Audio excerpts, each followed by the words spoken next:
IIT 2009, इसके अंदर जो है ना द करंट आई, इसने ना ऑप्शंस दिए हुए हैं। एक तो ये बोला है कि इसमें से जो करंट है वो आई है, और आई की वैल्यू किसने इसमें ऊपर लिख रखा है more than one option correct. इसमें ऐसा लिखा हुआ आएगा, IIT एडवांस के अंदर ऐसा जरूर लिखा हुआ आता है कि इसमें 3 4 5 क्वेश्चन ऐसे जरूर होते हैं जिसके अंदर more than one option correct होते हैं। ऐसे क्वेश्चंस के अंदर अगर आप मान लो कि सपोज उसके अंदर ए और सी ठीक हुआ, तो आपने सिर्फ ए पे टिक मार्क कर दिया तो भी गलत माना जाएगा आपका वो। ऐसा नहीं आधे नंबर मिल जाएंगे, -2 मिलेंगे सीधा। सपोज ए बी सी ठीक हुआ, तीनों ठीक हुए, आपने ए और बी को ठीक कर दिया, -2 मिलते हैं शायद, इसमें प्लस -1 ही है, चलो जो भी है, मतलब नेगेटिव मार्किंग हो जाएगी, सीधी सी बात ये है। तो कहने का मतलब पहले था +6 -2 का सिस्टम था, पता नहीं अभी। सुन लो, इसके अंदर ना कोई बात नहीं, इससे ना नॉलेज है कि ये वाला क्वेश्चन कॉन्सेप्चुअल है। एक तो करंट के बारे में कमेंट करना है कि इस ब्रांच में करंट कितना होगा पहला तो, फिर इसने बोला कि the potential difference across RL is 18 volt. RL इसके अक्रॉस पोटेंशियल डिफरेंस के बारे में कमेंट करना है, वो तो आ जाएगा, कोई बात नहीं। करंट आ गया तो इसमें पोटेंशियल डिफरेंस आ जाएगा, यहाँ से करंट आएगा, यहाँ इसकी ब्रांचिंग कर देंगे, फिर इसमें से करंट आ गया तो इसके अक्रॉस पोटेंशियल डिफरेंस आ जाएगा। फिर ratio of the power dissipated in R1 R2 is 3। R1 ये पावर रेशियो, इसमें से करंट पता लग गया, इसमें से करंट पता लग गया, रेजिस्टेंस पता ही है, I2R होती है पावर, इसमें से भी I2R, तो पावर डेसिपेशन निकल जाएगी, दोनों में उनका रेशियो निकल जाएगा। फिर इसने बोला कि R1 and R2 are interchanged, magnitude of the power dissipated in RL will decrease by factor 9। ये कह रहा है कि अब नया क्वेश्चन बनाना पड़ेगा, एक इसकी जगह ये करना पड़ेगा, इसकी जगह ये कर दो, फिर नए सिरे से सोल्व करो, नए करंट निकाल के ये देखो इसमें से कितना करंट जा रहा है, फिर ये देखो कि इसमें से पावर डेसिपेशन पहले कितना था और अब कितना है, और उन दोनों का ये देखो कि कितना चेंज हो गया। फिर ये समझ आ गई बात आपको? क्वेश्चन तो लास्ट में ही करने वाला ही है, ठीक है, टाइम लगेगा इस क्वेश्चन को करने में, स्पीड चाहिए इसके लिए, पहली बात तो ये है। इस क्वेश्चन को करने के अंदर ऐसा नहीं है कि जो बच्चा वही, मतलब इस क्वेश्चन को वही बच्चा सही से कर पाएगा जिसने इलेक्ट्रोडायनामिक्स के सैकड़ों क्वेश्चंस कर रखे होंगे पहले, बहुत प्रैक्टिस करो, क्योंकि वो तेजी से कर पाएगा, क्योंकि जिसकी स्पीड कम होगी ना वो नहीं कर पाएगा, इसको टाइम लग जाएगा। अभी देखो इस वाले क्वेश्चन खैर मैं आराम से कर रहा हूँ, आप टाइम नोट कर लो जी कितना टाइम लगेगा मेरे को सोल्व करने में, समझाने में, उसका आधा टाइम लगेगा आपको। सुन लो, इसके अंदर जो है ना, पहली बात तो ये करंट निकालना है, करंट निकालना है तो ये 1.5 और 6 दोनों किस में है? पैरेलल में। तो अगर ये पैरेलल में है तो देखो 6 × 3/2 अपॉन में 6 + 3/2 यानी कितना आएगा ये 9, ये हो जाएगा 12 और 3 15, 15/2 यानी 9 × 2/15, तो यहाँ पे ये आ जाएगा ये 6/5, तो ये तो आ गया जी 6/5, और ये 2 ये वाला है, तो 6/5 + 2 कितना है ये? एक काम करो, 6/5 को 1.2 लिख सकते हो आप, +2 कितना हो जाएगा ये? 2.2 हो जाएगा, 3.2 हो जाएगा, कितना हो जाएगा बताइए? 3.2। पहली बात तो बैटरी के अक्रॉस आर इफेक्टिव है 3.2 है ना, बैटरी के अक्रॉस आर इफेक्टिव 3.2। अब एक काम करो, E/R कर दोगे आप, क्या करोगे बताइए? यहाँ पे करंट की वैल्यू कितनी आएगी? यहाँ पे E/R, E की वैल्यू 24, R की वैल्यू कितनी है? 3.2, 240 / 32 है ना, यहाँ पे आएगा 4, यहाँ पे आएगा 30, यहाँ पे आएगा 2, यहाँ पे आएगा 15, 7.5 एम्पियर का करंट होगा। एक और बात सुन लो, मिली एम्पियर होगा, पता है क्यों? क्योंकि आर इफेक्टिव किलो ओम में था, किस में था ये? तो 24 अपॉन में ये 3.2 × 10⁻³ करना पड़ेगा आपको, ये ऊपर आएगा तो 10⁻³ हो जाएगा, तो इसलिए यहाँ पे मिली एम्पियर में आएगा, ठीक है ना, मिली एम्पियर। ये ना कहानी समझ में आ रही हो तो इसके ऊपर मतलब अटके रहना, बात मतलब सोच समझ के फिर आगे बढ़ना इसके अंदर, कि ये बात पता लगी कि इसमें 7.5 करंट निकलेगा, तो ए तो ठीक है भाई, इसमें ए ऑप्शन तो सही है बिल्कुल। ए ऑप्शन में कोई डाउट है किसी के मन में? अब आ जाओ जी इसके बी ऑप्शन में, the potential difference across RL is 18 volt. एक बात बताओ, इसमें से करंट कितना आया था अभी? 7.5। रेजिस्टेंस का रेशियो है 1:4। हाँ जी, रेजिस्टेंस का रेशियो कितना है? तो 5 हिस्से कर दो, इसके 5 हिस्से बनेंगे डेढ़ के, डेढ़ के 5 हिस्से बनेंगे, तो 4 हिस्से इधर जाएंगे, एक हिस्सा इधर जाएगा, तो इधर छाया जाएगा 6 एम्पियर। कितना जाएगा इधर से? 6 एम्पियर। ये कितना जाएगा? 1 पॉइंट। भाई इतना मैंने जल्दी, क्योंकि मैंने तो बाय प्रैक्टिस था इसलिए मतलब कर दिया आपको, तो प्रॉपर अगर जैसे नहीं हो रहा डायरेक्ट, ठीक है ना, उसको तो प्रॉपर मैंने मेथड समझा रखा है, उससे करोगे आप। ब्रांचिंग एक स्पेशल क्लास थी, उसमें समझाया गया था। तो अगर इसमें 6 आ रहा है तो इसके अक्रॉस पोटेंशियल डिफरेंस कितना बन जाएगा? बताओ, 1.5 × 6 कितना हो जाएगा ये? 9 वोल्ट, बट इसने कितना दे रखा है 18 वोल्ट, ये तो गलत है, ये तो गलत है, बी ऑप्शन तो।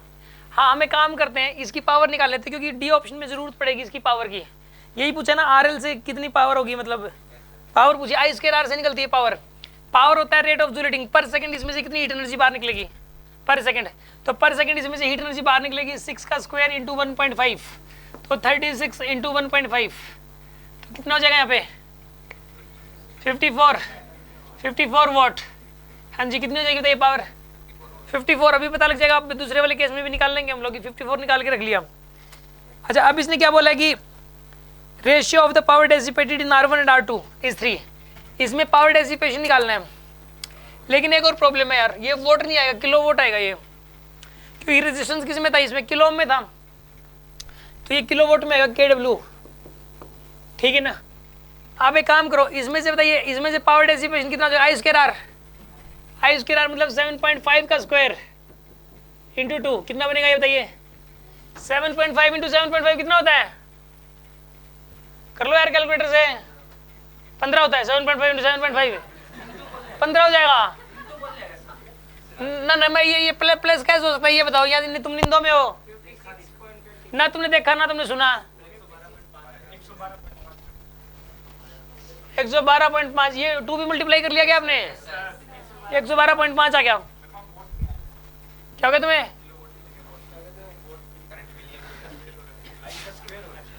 ये बात तो सही कह रहे हो भाई, ये आई का स्क्वायर हो रहा है इसमें, तो ये मिली एम्पियर था, इसका स्क्वायर हो रहा है, ये तो बन गया 10⁻⁻⁶, ये बन गया 10⁻3, तो ये क्या आएगा यहाँ पे मिली वोट आएगा, सही कह रहे हो आप, मिली वोट आएगा। अब सुन लो यहाँ पे आई स्क्वायर, ये भी किस में आएगा फिर, ये मिली वोट आएगा ना ये भी। अच्छा एक बात बताओ, इसका कितना आएगा था, ये आई स्क्वायर आर 1.5 का स्क्वायर इंटू 6 कितना आएगा ये 2.25 इंटू 6, सॉल्व कर लो कितना आएगा ये, है भी 13.5 आ गया, या 112.5 आ गया, ये 13.5 आ गया। समझ आ गई बात आपको। तो इसने तो रेशियो पूछा था, तो दिस अपॉन दिस करो, 112.5 डिवाइड बाय 13 कितना बन रहा है 8.3, इसने दे रखा 3, गलत है तो, सी ऑप्शन भी गलत है। समझ में आ रही की बात, नहीं आ रही आपको। अब इसने डी ऑप्शन में बोला कि R1 R2 इंटरचेंज कर दिया जी, यहाँ कर दिया 6, यहाँ कर दिया 2, ठीक है ना, ये 1.5 ही रहेगा यहाँ पे, ठीक है।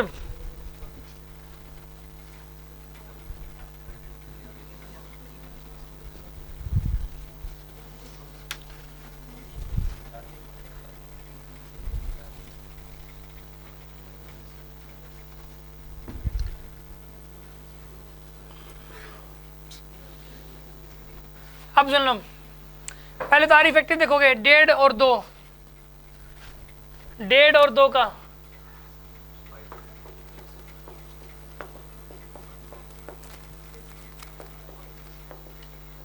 6/7 आएगा।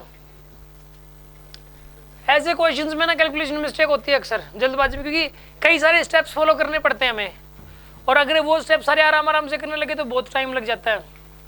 तो इसमें तो क्योंकि कितनी बार देखो क्या नहीं करना पड़ता है इसके अंदर, अभी आर इफेक्टिव निकालोगे, फिर करंट निकालोगे EY/R करके, फिर करंट की ब्रांचिंग करोगे, फिर इसमें से जो करंट जाएगा उसमें वो निकालोगे, कंपेयर करोगे, काफ़ी सारे स्टेप्स के चक्कर में जल्दबाजी में करने की कोशिश करते हैं और गलती हो जाती है। मेरे से अक्सर यही वाली गलती होती है, जल्दबाजी में मिस्टेक वाली, क्योंकि स्टेप्स काफ़ी सारे हैं तो ध्यान रहता नहीं कैलकुलेशन की तरफ। वो 3/2 इंटू 2 बाय में 3/2 + 2, ये ठीक करके 3, यहाँ पे 4 और 3 7/2, 6/7 आ जाएगा। ये क्या है 6/7, इन दोनों का आर इफेक्टिव है, और ये किस में आएगा किलो में। अब 6/7 और 6 किस में हो जाएंगे, सीरीज में हो जाएंगे, 6/7 और 6 42 और 6 48/7 किलो में आएगा ये, ठीक है जी।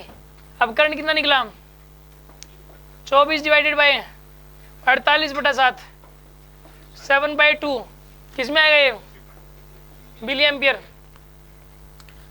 अब इसमें से अगर निकल रहा है करंट तो ये पहले वाले करंट तो टाई दो, कितना जा रहा था 3.5 का, 3.5 जा रहा है ना।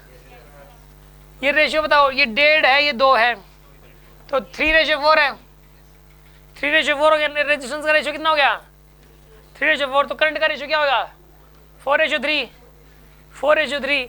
इसके 7 हिस्से कर दो, 4 हिस्से इधर जाएंगे, 3 हिस्से इधर जाएंगे, 7 हिस्से आएंगे 0.5 0.5 के 0.5 × 4 कर दो, 2 एम्पियर इधर जाएगा। इधर कितना गया था ये 2 एम्पियर, इधर कितना जाएगा 1.5 जाएगा, ठीक है ना। इधर क्या है यहाँ पे 2 एम्पियर, इधर क्या है यहाँ पे 1.5 एम्पियर। अब बताओ यहाँ पे कितनी आएगी, मतलब रेट ऑफ जूलिटिंग कितना होगा I²R, 2 का स्क्वायर इंटू 1.5, 4 × 1.5 कितना आएगा ये 6 आएगा, ये तो मिलीवोट में आएगा।